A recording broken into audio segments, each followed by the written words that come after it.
starring in the epic miniseries Dr. Zhivago, the lead role of coming-of-age period drama 66 with Helena Bonham Carter, and Doctor Who spin-off The Sarah Jane Adventures from a young age in the UK. Sulkin has since moved to the United States and has starred in shows such as teen hit Pretty Little Liars and MTV's Faking It. Now Sulkin stars as one of the lead heroes in Marvel's Runaways, a superhero teen drama from the creators of Gossip Girl that sees Sulkin's intellectual jock Chase Stein and his friends rebel against their villainous parents who are part of the supervillain organization known as Pride. With Marvel's Runaways now finally airing in the UK on Sci-Fi after a successful run in the US, Mirror Online spoke with Gregg to get the scoop on the show, his character, having Buffy's James Masters, Spike, play his father, and how London has prepared him for Hollywood. What drew you to Marvel's Runaways and how did you get the part? What drew me to the project was that Marvel's name is on it. The TV competition is harder than ever, and when you work on a brand like Marvel, you have a strong sense of the quality of content that will be produced. It's gonna be high.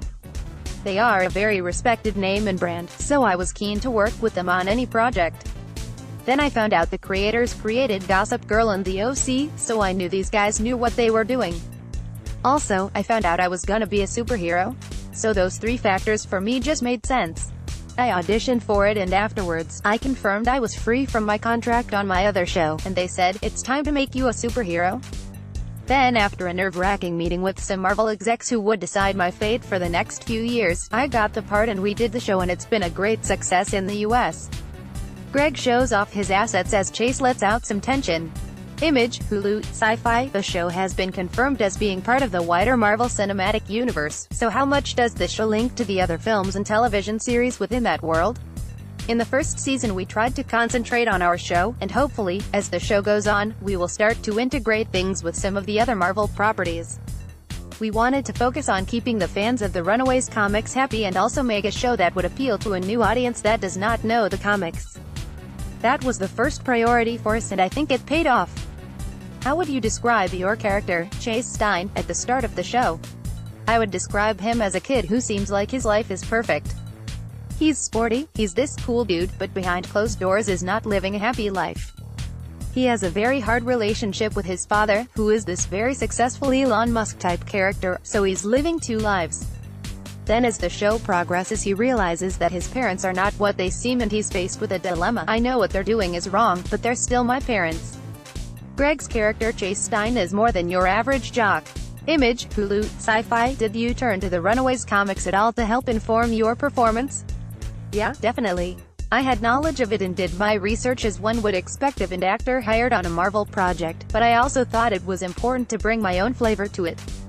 How would you describe Chase's relationships with the other teen characters in the show? The Runaways are a strange, diverse group whose parents were friends and then when they find out their parents are doing things that aren't right, it sort of brings the gang back together to fight for what's best. They put their own issues aside, to fight for the greater good. It's not perfect at the beginning of the show, but after being stuck in a situation with a group of people you try to put your best foot forward and put the negatives behind you and make positive steps. A whole new meaning to teenage rebellion. Image, Marvel, Sci-Fi. As you mentioned, Chase's relationship with his father Victor is an integral one, what it was like to work with James Masters and, with him coming from the Buffy universe, if he gave you any advice on being part of a cult teen drama. He did actually. I love James, he's basically like my second dad at this point. I have so much respect for him as a person and as an actor. He just said, make sure you're always concentrating on the work rather than the franchise, on themes rather than the ratings, and stay true to who you are. I've played sports my whole life, so I'm used to dealing with high intense pressure at critical moments, but when I go to work and I know millions of people are watching this show and it's got a reputation and has to live up to expectations. James just told me to focus on staying true to the character and who you are and the rest will follow, which is pretty solid advice from someone who has been there and done it. Buffy's James Masters portrays Chase's villainous father Victor in Marvel's Runaways. Image, Marvel, Sci-Fi. Would you say that being involved in film and television from such a young age has helped prepare you for the Hollywood machine a bit more? Yeah, for sure, but you know I'm from London and I think growing up in London teaches you many things, to live in a multicultural society, to live with many different people, and makes you realize that you're not the most important person in the world and other people have lives and jobs. I think when a lot of people come to Hollywood that they buy into their own hype, but I was very lucky. I had my parents and a very strong support system growing up. It's important that it's not just about what you put on the screen, it's also the mental approach you apply to working in Hollywood, as it's an interesting one in a town that you can easily get lost in if you don't have that right mentality. I'm very proud to be from London, and it shaped me to deal with the pressures of the industry. Do you get to return to the UK much now that you are based in LA? I try. This week until November I'm working every day, with hopefully some weekends off, but it's hard to fly back for just a weekend. The last couple of years, I've managed to get back once or twice. We do know that the show has been renewed for a 13-episode second season. Avoiding spoilers, could you let us know how far along in production you are, and if you have any hopes for where your character will go in the next run? We are about to start shooting and I'm as excited as you are. I wish I could say more, but I do know that everything in season 2 will be bigger and better.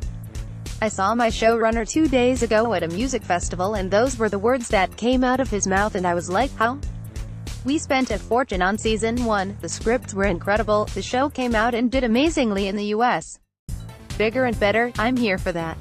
The Runaways are here to stay. Image, Marvel, Sci-Fi. Marvel's Runaways starts with a double bill on Wednesday, the 18th of April at 9 p.m. on Sci-Fi.